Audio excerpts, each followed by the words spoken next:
Balot, balot, paano ba natin malalaman kung hilaw o luto na ang balot? Bibigyan ko kayo ng tatlong teknik.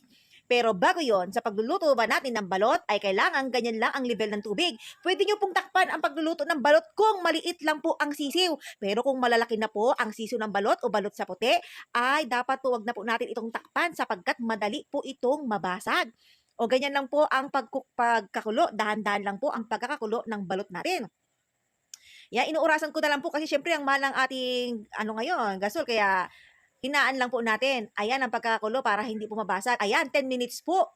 Halimbawa, kumulo na po kasi may nagte-text sa atin. Gaano daw ba katagal? Dahil marami po yan, ay 10 minutes po, hininaan ko. Doon ako nagbilang ng oras sa 10 minuto. Pero kung kakaunti lang naman po ang balot nyo, ay pwede na pong 5 minuto. Ay nakikita nyo po yung pangalawang technique.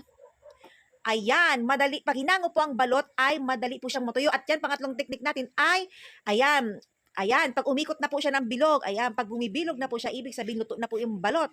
O, kasi kumuha po kayo ng hilaw na balot, hindi nyo po mapapabilog ng ganyan sapagkat hilaw po. Pero po pagluto, ayan na po, kitang-kita nyo po, bilog na bilog. Ayan po, inahango na po natin ng ating balut na ating ititinda.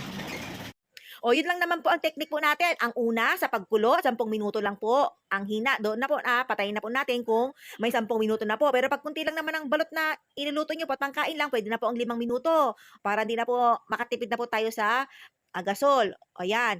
O pangalawang technique, pag madaling matuyo, ang pangatlong technique naman po ay pag napabilog na po natin ang balot at ito po ay luto na po. Kaya, kain po tayo ng balut.